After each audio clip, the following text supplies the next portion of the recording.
चलिए स्टार्ट करते हैं। अब हम सीखेंगे वेरिएबल कॉस्ट, वो कॉस्ट जिसको चेंज करके आउटपुट में चेंज होता है। तो change directly with the change in the level of output. Output में अगर चेंज करना है तो डायरेक्टली आपको चेंज करनी पड़ेगी वेरिएबल कॉस्ट, ठीक है। और हम अब इसकी एक टेबल देख लेते हैं। Unit, number of unit produced और टीवीसी। जितनी आप यूनिट प्रोड्यूस करते जा रहे हैं तो टीवीसी टोटल वेरिएबल कॉस्ट में क्या चेंज आ रहे हैं, ठीक है। आपने 0 करा, फिर 1 यूनिट प्रोड्यूस करी, 2 करी, आपने इंक्रीमेंट किया 1 यूनिट करके, तो पहले आपको 50 कॉस्ट देनी पड़ेगी। सेकंड यूनिट प्रोड्यूस करने के लिए आपको 70 और थर्ड यूनिट के लिए 80। तो आप देख रहे हैं कि वेरिएबल कॉस्ट बढ़ रही है जैसे जैसे आप आउटपुट प्रोडक्शन बढ़ा रहे हो। बट एक चीज आप अगर ध्यान दें तो जो इंक्रीमेंट लेवल है वो घटता जा रहा है। जैसे आपने 0 बिल्कुल प्रोडक्शन नहीं था, उसके बाद आपने 1 प्रोड्यूस करने के लिए 50 जो है टीवीसी कॉस्ट देनी पड़ी आपको। उसके बाद सेकंड यूनिट के लिए आपको 70 देना पड़ा, ठीक है। मतलब कितना इंक्रीमेंट हुआ कॉस्ट में, सिर्फ 20 का। और थर्ड यूनिट तक कॉस्ट क्या आ गई, 80, यानी इंक्रीमेंट कितना हुआ, 10 का। यानी कॉस्ट बढ़ तो रही है प्रोडक्शन बढ़ाने पर, वो घटते हुए दर से बढ़ रही है। और उसका रीज़न ये होता है कि जब आप प्रोडक्शन बढ़ाने लगते हो तो आप चीज़ें वॉल्यूम में खरीदने लगते हो, और उस वॉल्यूम में क्या होता है, आपको बहुत सारे डिस्काउंट मिलते हैं और बहुत सारे पॉजिटिव एक्सटर्नलिटीज़ होती हैं जो आपको बेनिफिट मिलते हैं। जैसे कि जो आपका लेबर है वो ज़्यादा काम करता है, एफिशिएंट भी हो जाता है, ठीक है। दूसरी बात ये है कि आपने ज़्यादा मात्रा में खरीद लिया जो आपके कच्चा माल है, तो उस पर आपको डिस्काउंट भी मिलता है, ठीक है। जैसे आपने एक मान ली ट्रक में आपका सामान आता था, वो आधा ही भरता था, अब उसी में आपने बाकी भी भर लिया, तो ट्रांसपोर्ट खर्चा तो उतना ही रहा, लेकिन वो जो आपका इनपुट्स था, एक्स्ट्रा जो इनपुट लगाया आपने, उससे प्रोडक्शन तो बढ़ गया लेकिन ट्रांसपोर्ट कॉस्ट नहीं देनी पड़ी। तो बहुत सारी चीज़ों में बहुत सारी सेविंग हो जाती है, ठीक है। तो इसको हम इस तरह की सेविंग्स जो है ये जो वेरिएबल कॉस्ट है इसको कम कर देती हैं, ठीक है। अब आप देखिए ग्राफ पे देखेंगे हम इसको। This is the vertical line Y axis and horizontal line X axis. Now I have taken here quantity of output, how it is increasing here, and on vertical line I have taken variable cost। जैसे जैसे output increase हो रहा है variable cost कैसे बढ़ रही है वो यहाँ शो कर रहे हैं, ठीक है। This is the origin, you everyone knows that. उसके बाद आप ये देखिए, ये जो लाइन है ये ग्राफ जो है वेरिएबल कॉस्ट का ग्राफ है। अभी आपने पिछली वीडियो में देखा होगा फिक्स कॉस्ट का, वो बिल्कुल स्ट्रेट लाइन थी parallel to X axis, but it is not a parallel line, it is increasing ratio में आपको दिख रही है ये। अगर आप टेबल बेस पे देखें तो जब आपने फर्स्ट यूनिट प्रोड्यूस करी 50 कॉस्टिंग हो गई, सेकंड यूनिट पे ये 80 चली गई, और सेकंड यूनिट पे 70 और थर्ड यूनिट पे 80 जा रही है, और इस तरह से बढ़ रही है। और पहले तो ये डिक्रीजिंग रेट से बढ़ रही है और बाद में इसने इंक्रीजिंग लिया। तो आप देखिए ये जो ढलाव है पहले था, अब थोड़ा सा उठाव हो गया है, ठीक है। पहले थोड़ी सी फ्लैटेन चल रही थी, उसके बाद स्टीप हो गई, ठीक है। तो इससे पता चल रहा है कि यहाँ पर आके जो कॉस्ट का डिफरेंस है वो बढ़ना शुरू हो गया है, और ऐसा प्रोडक्शन में होता है। एक लेवल पे आप प्रोडक्शन बढ़ाते हो तो कॉस्टिंग बढ़ती है मगर घटते हुए दर से, और अगर एक लेवल पार हो जाता है उसके बाद अगर आप बढ़ाएंगे तो आपकी कॉस्टिंग भी बढ़कर आएगी, मतलब नॉर्मल जो रेशो होता है उससे ज़्यादा बढ़कर आएगी। क्योंकि देखिए मैंने जैसे एग्जांपल दिया कि आप एक ट्रक में आधा ही लाते थे, इतना ही आपका प्रोडक्शन था, आप उसको भर के भी लाएंगे तो ड्राइवर को भी उतना देना पड़ेगा, पेट्रोल भी उतना ही लगना है, तो ट्रांसपोर्ट का खर्चा आपका बच गया। तो अब मतलब आपने आउटपुट तो बढ़ाया लेकिन कई खर्चे आपके लगे नहीं, लेकिन आप अगर और भी प्रोडक्शन बढ़ाएंगे, दूसरा ट्रक भी लाना पड़ेगा, तो फिर वो एकदम से खर्चा बढ़ेगा उस चीज़ का।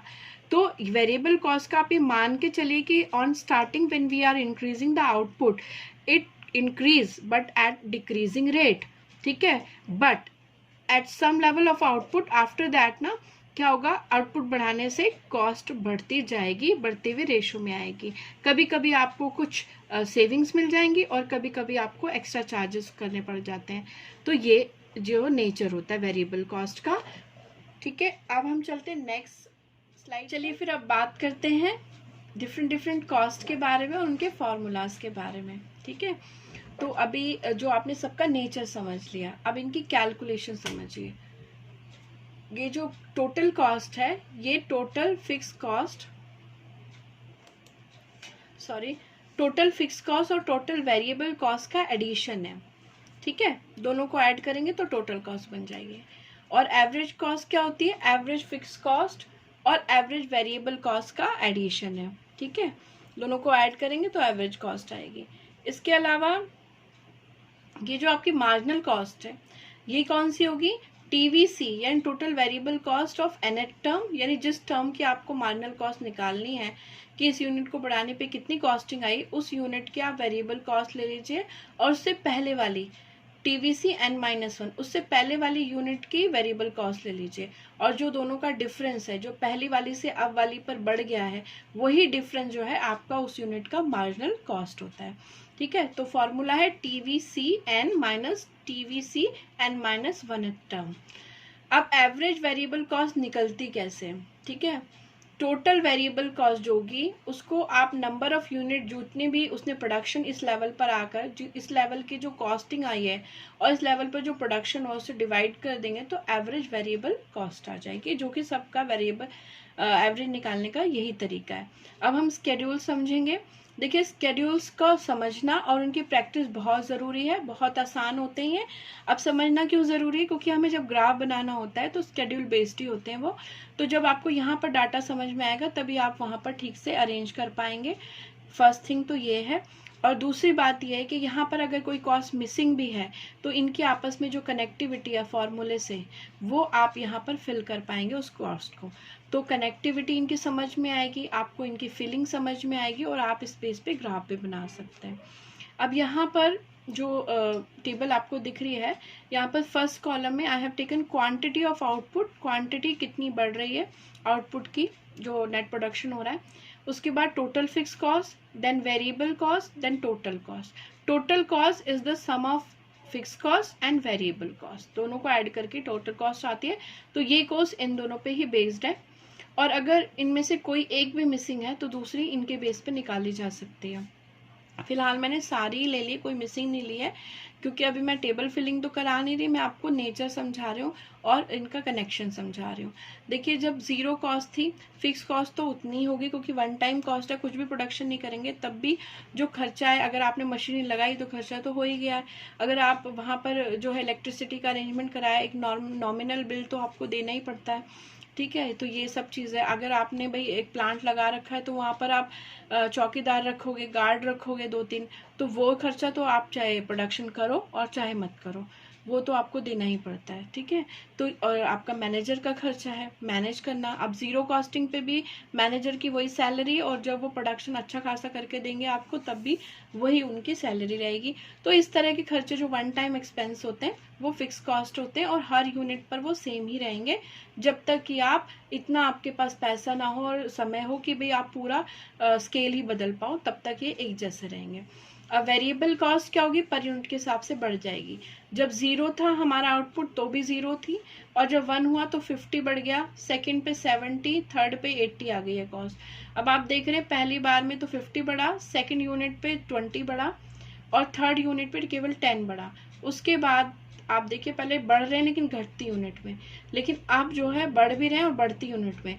80 से 105 के बीच का डिफरेंस जो है 15 का है, और 105 से 35 का जो डिफरेंस है वो पूरा 30 का है। तो अब जो डिफरेंस है वो बढ़ती हुई दर से है। तो वेरिएबल कॉस्ट के लिए मैंने पिछली स्लाइड में समझाया था, पहले घटती दर से बढ़ते हैं और फिर बढ़ती दर से बढ़ते हैं, और उसके रीजंस भी आपको बता दिए थे। अब यहाँ टोटल कॉस्ट है, addition of these cost, see 100 plus 0 100, 100 plus 50 150। तो इस तरह से हम टोटल करके टोटल कॉस्ट निकाल सकते हैं। तो इनमें से कुछ भी मिसिंग होगा, मान लीजिए कि टोटल कॉस्ट मिसिंग है, आप ऐड करके लिख दीजिए। मान लीजिए वेरिएबल कॉस्ट मिसिंग है, आप टोटल कॉस्ट में से फिक्स कॉस्ट माइनस करेंगे, वेरिएबल कॉस्ट आ जाएगी। तो ये इस तरह से आपका हो जाता है। तो अब हम मूव ऑन करेंगे नेक्स्ट स्लाइड पे।